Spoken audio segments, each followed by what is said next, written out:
What's up? It's your boy Lobster MMA, and today, guys, I'm going to give you my breakdowns and my predictions for UFC 309 in Madison Square Garden.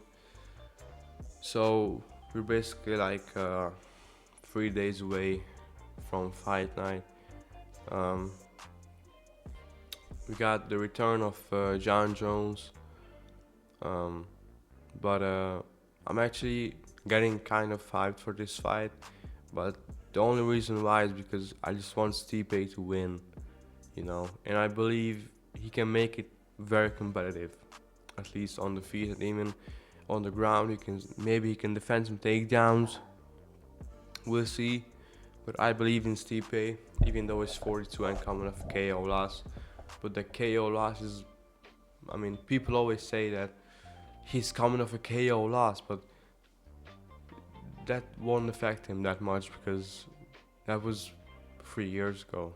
It's not like Volkanovski coming off a KO loss against Islam and then getting KO'd by Ilia Topuria like a few months later. It's totally different. But let's just start from the bottom of the card. We got Veronica Hardy versus Eduardo Moura. I don't like his WMMA.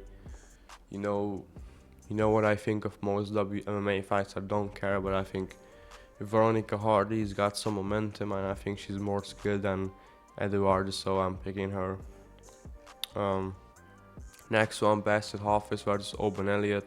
Oban Elliott is a can crusher. He's beating up like the worst fighters of in the UFC. Bassett Hoffis, he's okay. He beat Mickey Gall. He had a war with him, 5 denied bonus, and he almost beat JDM, which is aging well. So he went to a split decision with him, and he's a massive underdog. Maybe not a very massive, but a moderate underdog. So I think. Let me see the odds. Um, free, free dollars or euros or I don't know what currency you have. Um, where are the odds for Bassett Hoffers with KO? I don't know, but I think I'm going with Bassett Hoffers with the KO. Oban Elliott sucks. We got Mickey Gall, the guy who beat CM Punk, versus Ramiz Brahimaj. So Ramiz Brahimaj, he's just so bad. He lost to Tembo Rainbow. He lost to who else? He lost to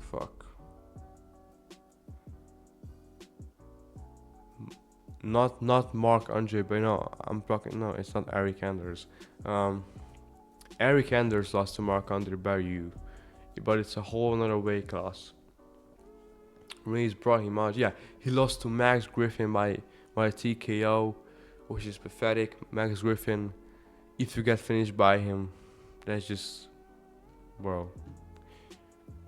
Mickey Gall, he's kind of on a losing streak. His record doesn't look pretty. 7 wins, 6 losses. If he gets beat, then 7 wins, 7 losses. With that record, you can also consider, firing him, cut him out. I don't know, but he's not that bad. Don't cut him. I think he will win. I'm picking him by a submission. I think he will probably do the same thing as Tembo Rainbow did. I think he's going to sub Ramiz Brahimaj, and because on the feet he's tough, he won't get KO'd, and then I think he can take down Ramiz and sub him with like some kind of and not a real naked choke, but something like I don't know, triangle, not a guillotine, but I think Mickey Gall by triangle choke on his back. But the main event of the prelims, we got Marcin Tybura. He's a good fighter. I love to fight him. Well, my Tom Aspinall impression is very bad, I know. But Tybura, he's a vet. He's 39, coming off a loss, which I thought he was going to win, but he didn't. And he's against Jonathan Denise, and Jonathan Denise is probably KOing him in the first round. Denise has got some KO power. He beat Austin Lane, who's a wrestler, and he also beat Carl Williams, who's a wrestler too. I mean, he wrestled Justin Tafa, and he's for the most part he's a wrestler. So Denise, after this fight, he probably gets someone like a Sergey Pavlovich. He's riding to the top. I know Tybura subbed Tuivasa, but Tuivasa, you know, he at this point he just I could even beat Tuivasa with no training. No, that's not true, but Tuivasa, he just looks horrible. Against Rosenstrike, he threw like he had like 10 significant strikes, and one of the judges gave him the fight, which is probably sorry guys, I just burped. But giving Tai Tuivasa that round against Rosenstrike was like probably the worst decision ever. Like, how would you? Jonathan Denise, he should have fought Derek Lewis, but Derek Lewis was too fat. It's insane. Like, Derek Lewis was too fat to make 265 pounds. Think about that. So Denise is probably going to KO him. Like, he already beat two wrestlers. Tybura, he got no KO power. He's got pillow hands. Yeah, he's getting KO'd, and bro, are these real? Who are the odds makers? Who thinks that Tybura is winning? Bro, bet the whole house on Denise. I swear, bet the whole house on Denise, and you will get the double of the money you bet back. Basically, like, Tybura won't sub Denise, bro. He'll get KO. Denise is a very good kickboxer. He's definitely able to KO Tybura. I don't see Tybura subbing Denise. This. Sorry guys, I'm I'm kind of sick, so excuse me for all of the sounds that I make. But this fight is not happening. This one's happening, and I'm picking stuff big because I can see Jim Miller KOing Damon Jackson. At the same time, I can see Damon Jackson stalling out the fight and just dragging Jim Miller onto the fences and potentially taking him down and keeping him there. You know, Jim Miller has received a lot of CTE, especially in his last fight against the Bobby Green. So I don't know how he will look against Damon Jackson. That's that's a question mark, big question mark. Damon Jackson has known, he's known for getting KO'd by Ilya Topuria. You know, he's kind of good on the ground. If Jim Miller can, go out there and look like he doesn't have, his brain destroyed, and he can, if he's the type of guy to maintain his speed at this age, because people forget, man, before the Bobby Green fight he was knocking people out left and right. So I think he's the type of guy to, even after a beat down like this, I think he'll able to come back and KO Damon Jackson. So, and he's the underdog, so go with him. Damon Jackson, maybe maybe he wins the first round.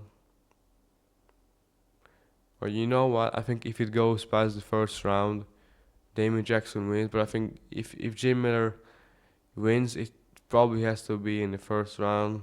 You know, a first round KO. I expect him to do. But the next one, uh, Chris Weidman versus Eric Anders. Eric Anders fucking sucks. He went to a decision with Jamie Pickett. Jamie Pickett is arguably the worst fighter in the UFC. Jamie Pickett has 11 losses and 13 wins. Eric Anders with his KO power. You know, Eric Anders. Like, people talk about Eric Anders and his chances against Chris Weidman. Like, he's going to KO Chris Weidman because Eric Anders, you don't want to get hit by him. He took Jamie Pickett to a decision. So, if he took Jamie to a decision and can KO him, then you're not KOing a 60-year-old Chris Weidman. I don't care. Chris Weidman, former champ, he's crafty, kind of, because before his win against Bruno Silva, he got absolutely destroyed by Brett Tavares. Brett Tavares, you know, that loss is not aging well because Brett Tavares gone on, you know, he's basically went on to a losing streak, 2-fight losing streak. He got KO'd. So, but I think Chris Weidman will probably use his wrestling credentials to just wrestle Eric Anders and win by decision. So, I don't have much to say. Eric Anders is really not good. You know, Chris Weidman is kind of crafty. He's not that crafty, but he beat Bruno Silva. Even though, you know, that eye poke is dirty as fuck, he wins this fight. Bruno Silva, like, this fight is a drop down in competition. Bruno Silva is better than Eric Anders. So, the main event of the prelims, it's Marcus McGee versus Jonathan Martinez. Jonathan Martinez is the underdog, and I'm picking him. You know, Marcus McGee, he looks like a guy from 4,000 years ago. You know, a guy that hunts in the forest. I don't know, he just looks like he was out in the sun for too much. Like, his face looks like, you know, the tan got, the tan on him is a bit too much. I don't know what he did, but he's got some KO power, definitely. He's on a win streak. But Jonathan Martinez, he lost to Jose Aldo, bro. There's no shame in that.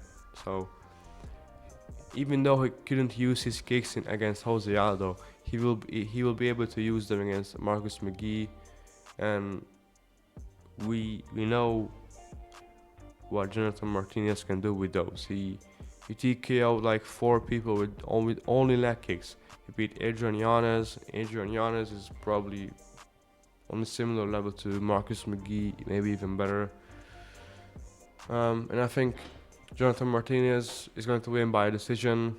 A tip for that battle: he will outstrike Marcus McGee.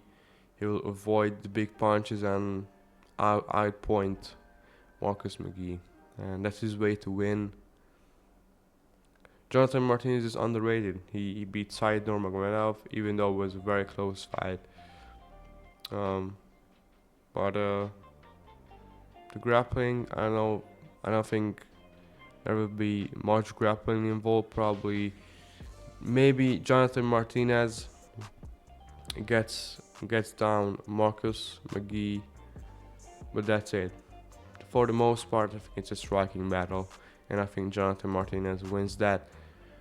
On to the main card, we got the Brazilian Conor McGregor versus a absolute can, maybe an absolute can.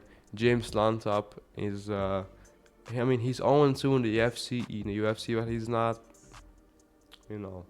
he's alright.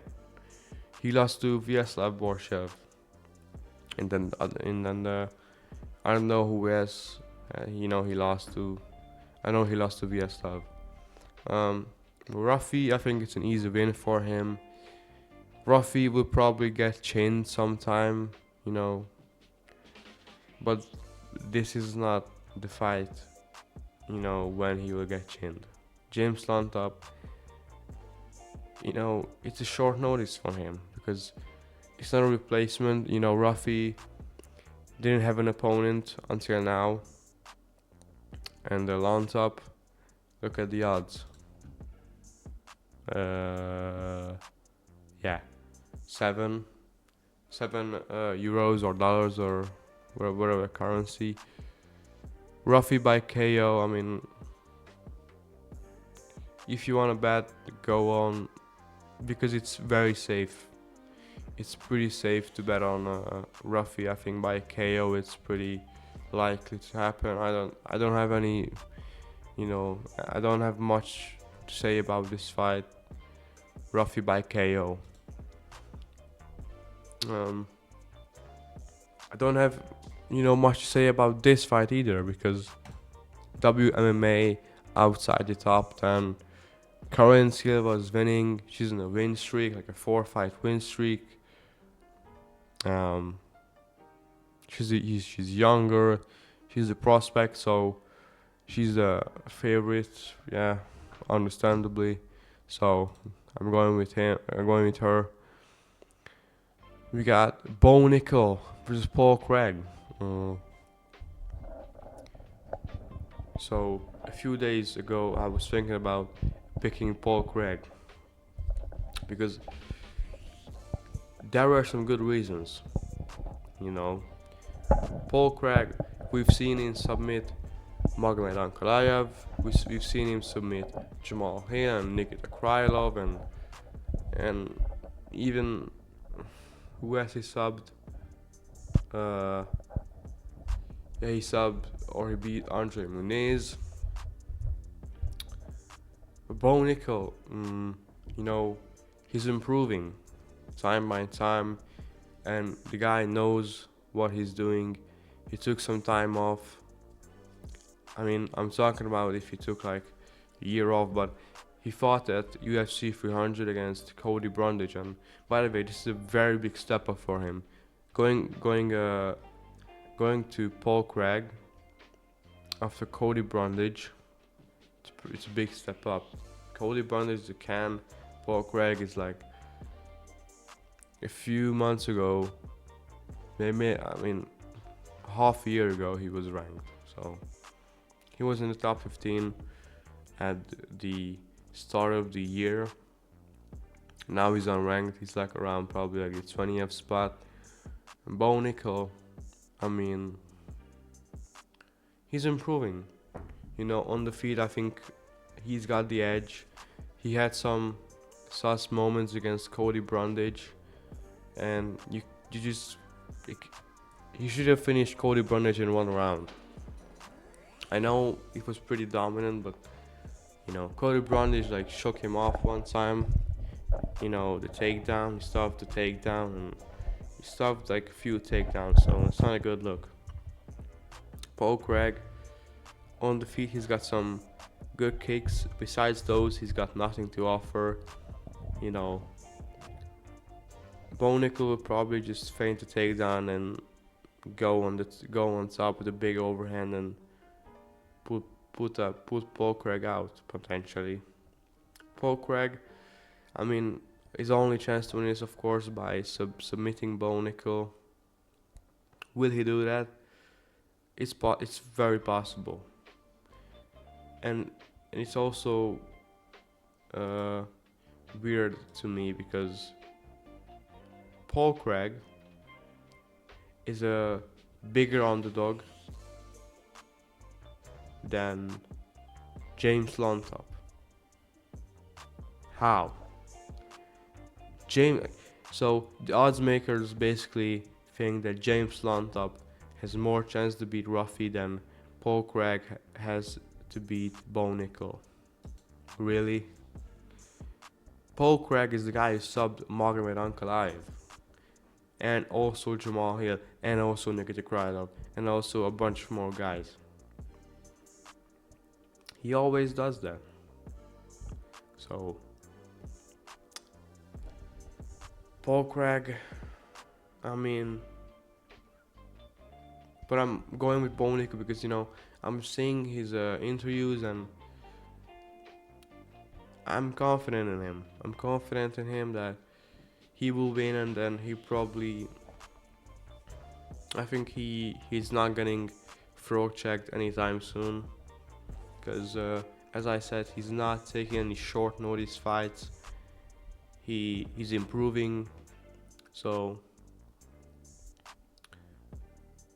I think I probably and I don't think he will make like a very silly mistake to the point where Paul Craig can stop him. Paul Craig maybe can, triangle choke him as he does every time, but that's not happening,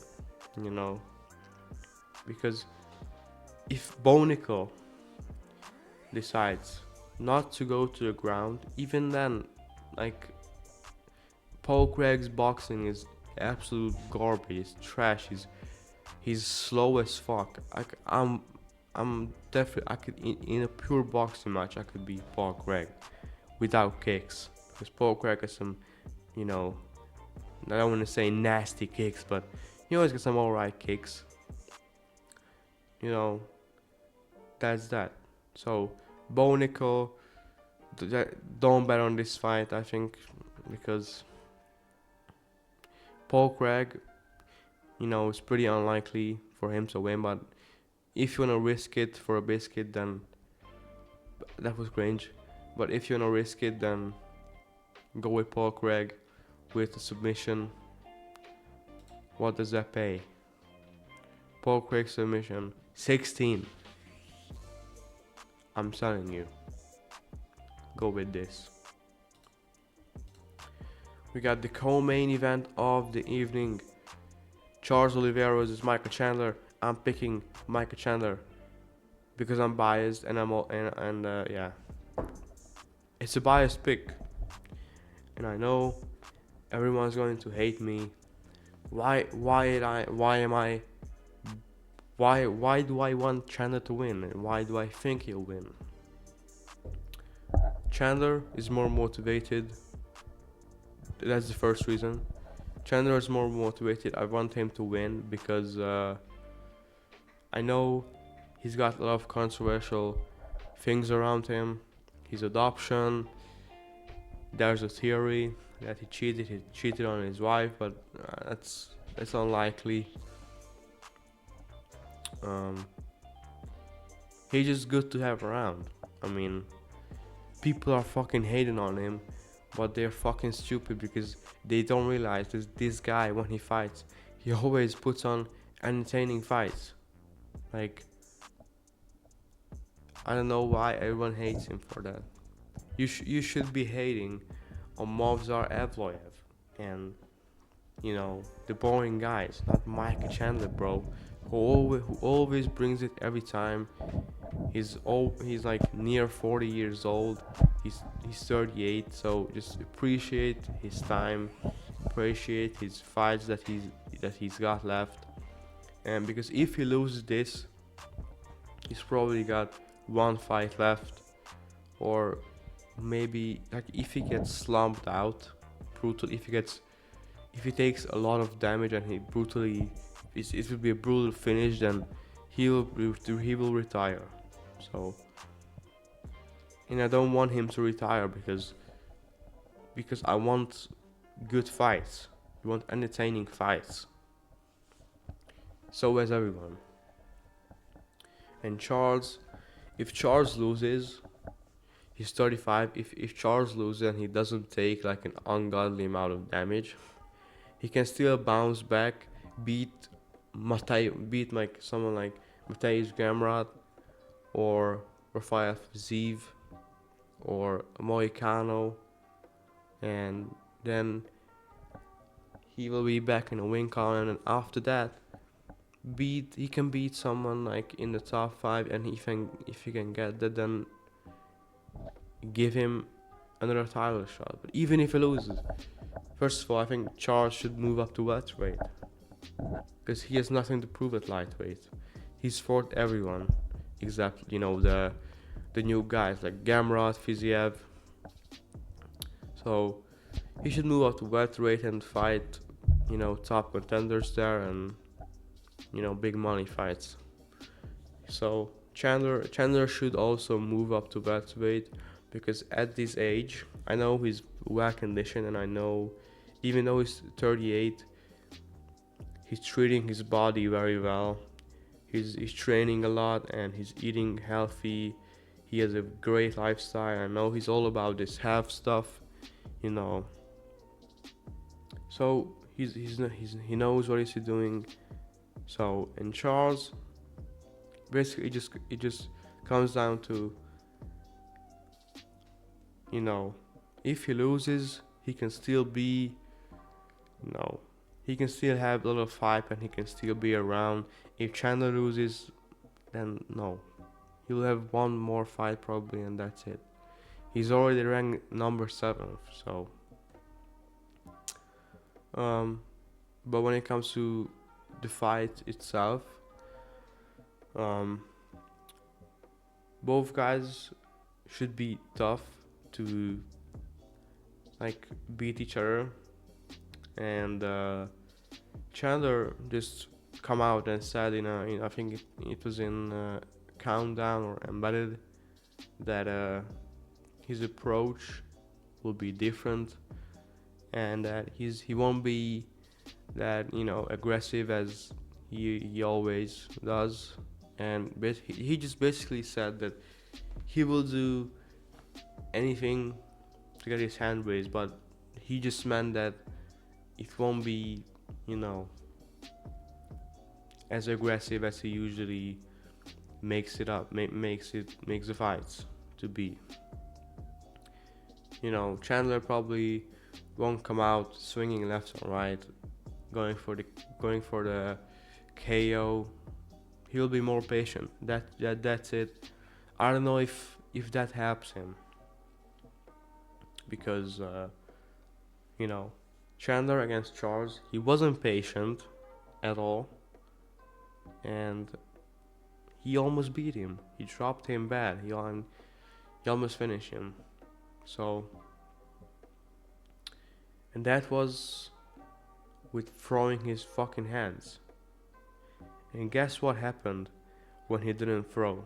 Charles dropped him, because when Charles dropped Chandler was like, he wasn't throwing anything, he was just standing there with his hands.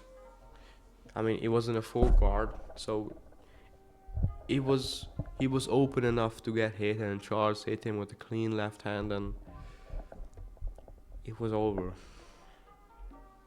But here I want Chandler to win, even though he's getting a lot of hate. Still, I don't like, you guys are fucking, you just don't understand. Like, Chandler is entertaining as fuck. Why do you want him to leave? It may be if his personality is questionable. Still, he's a very entertaining fighter. He brings it every time. Fight of the years, fight of the nights, fight of the fucking months. I don't know. He brings it. But this is a 50-50 fight. If you wanna bet on Chandler, then go with him by KO, which pays 4.70, or Charles by KO. That could happen, but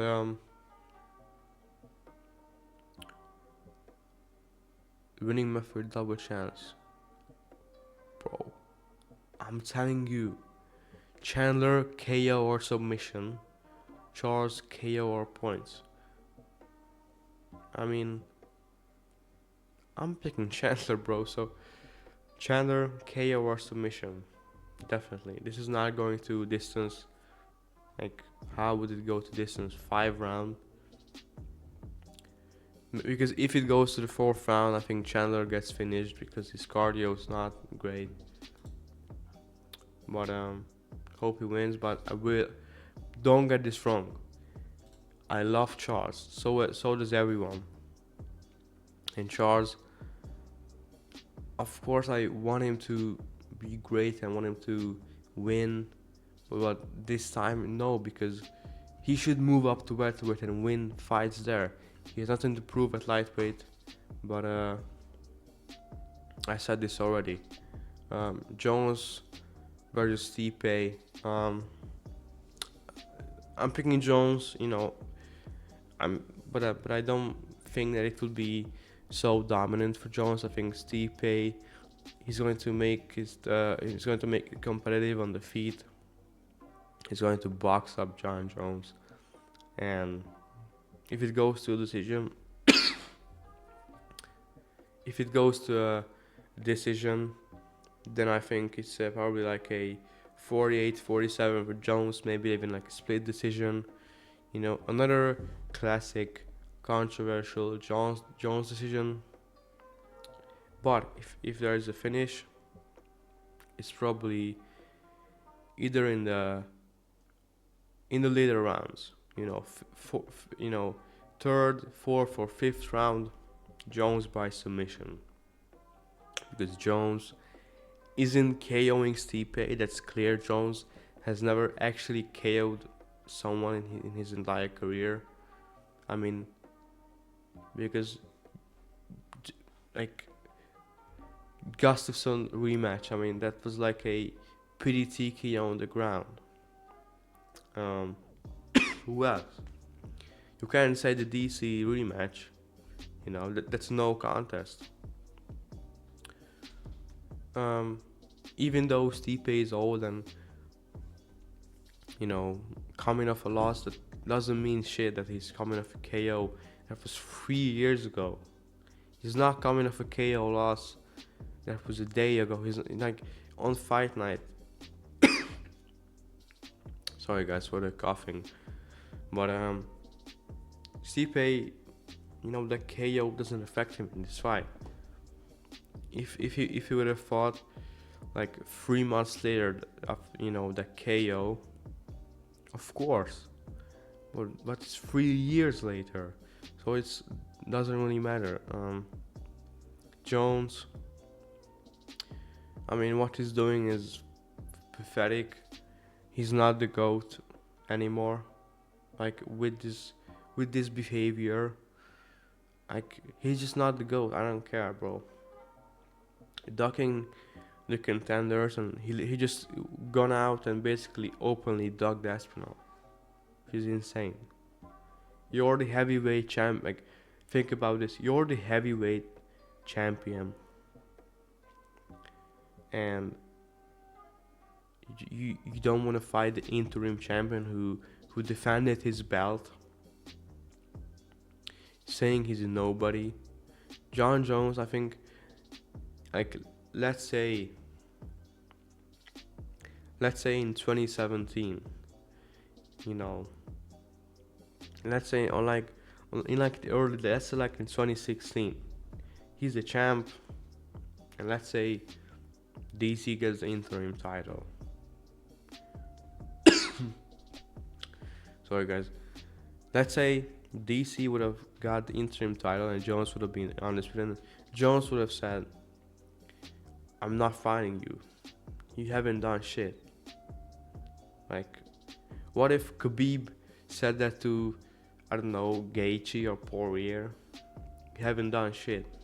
That's like, it's just pathetic. Like, it's laughable. And Jon Jones is the unbeatable GOAT who's ducking contenders. So, Stipe, I honestly think Stipe has more chance than a lot of the contenders, you know,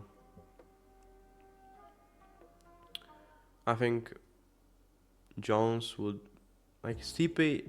I mean, it's probably controversial, but I think Stipe has more chance against Jones than like Volkov has against Jones.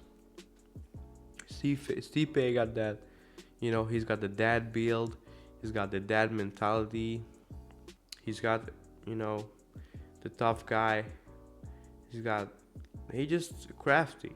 So I really hope he wins. That would be the biggest upset of the year. And Jones, his career, like finally, like there won't be any controversial thing about not calling him the GOAT, because if he loses to Stipe, you know, to like, and it's not like Stipe is the younger guy. Stipe is 4 years older than him, so if he loses to Stipe, Jones, we can see him finally crumble, and his career will be over. Like, if he loses to Stipe, then what happens? So, Jon Jones just, you know, has gone out and said that. So I got that, you know, after this fight, he's willing to basically vacate his title and go down to light heavyweight and fight Alex Pereira for the BMF title, which is sounds crazy because, guys, BMF title. Who's fighting for the BMF title? Max Holloway, like Justin Gaethje. Like, when did those guys duck the contenders? You know, the BMF title is, it's not about ducking. Like, listen, if Jones like go out and if he goes out and beats Tom Aspinall, and then he's like, I wanna fight Alex Pereira for the BMF title, bro, I like, great, that's understandable, because then, you know, Jones, he will be a BMF because, you know, at 38 he beat Tom Aspinall, who had such a big hype around him, and he was young and KOing everyone.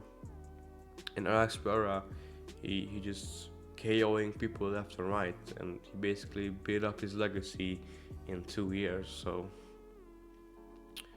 that would be a good BMF fight, but that, you know, that's not the case because Jones is not fighting Aspinall. But if, you know, and I really hope if Aspinall would somehow fight one of these guys, especially if he would fight Jones,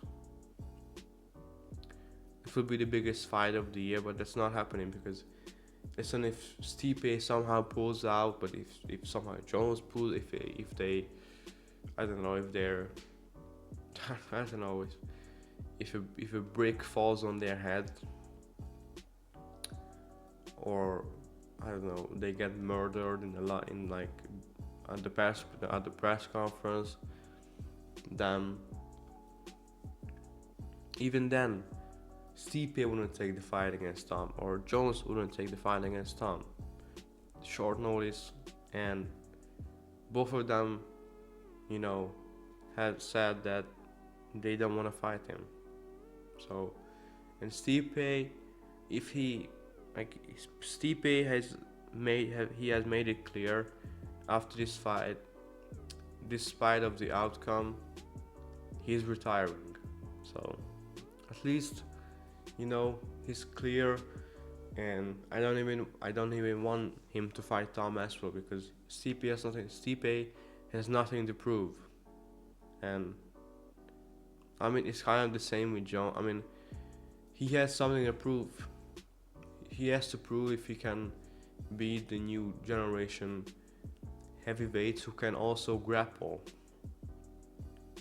So, because now I know most of the people call him the GOAT, but if he wants to put a staple and just, you know, make the 100%, make 100% of MMA fans believe that he's the GOAT, like 100% everyone, he has to beat, you know, Tom Aspinall, because now, with, as I said, this behavior, it's not a GOAT behavior.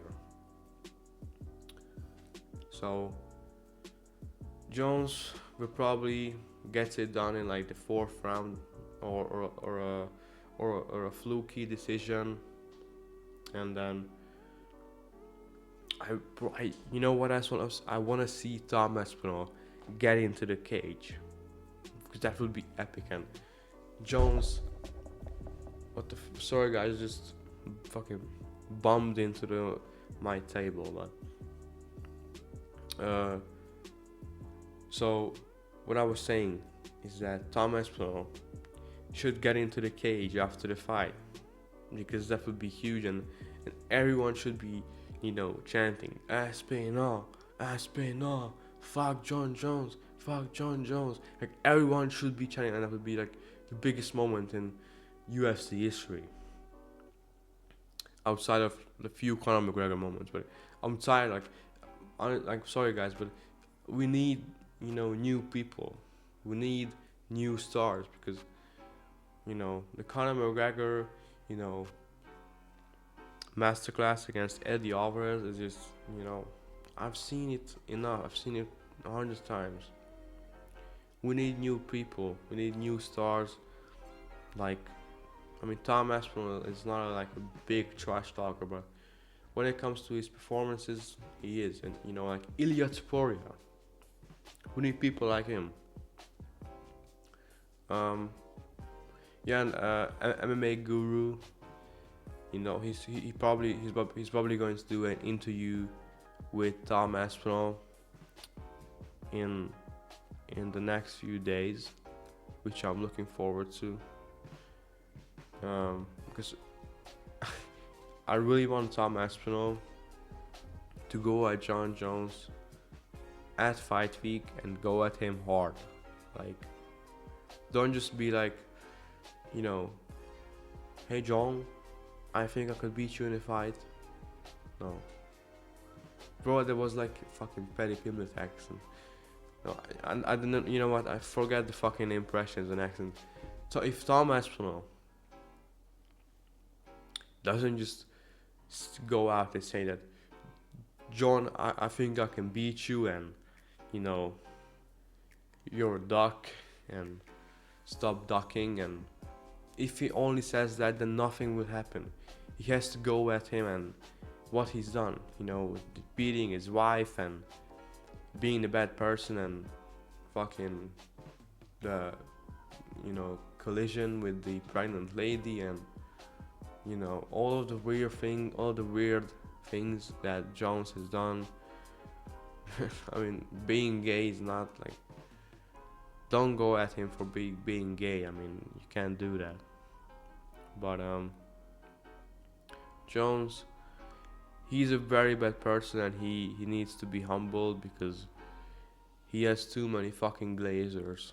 So guys, I really hope you enjoyed my prediction video, and if I take a look, I picked a lot of underdogs. Yeah, I picked most of the underdogs, so go get your money, bet on them, and I'm gonna make another video about Jake Paul versus Mike Tyson, because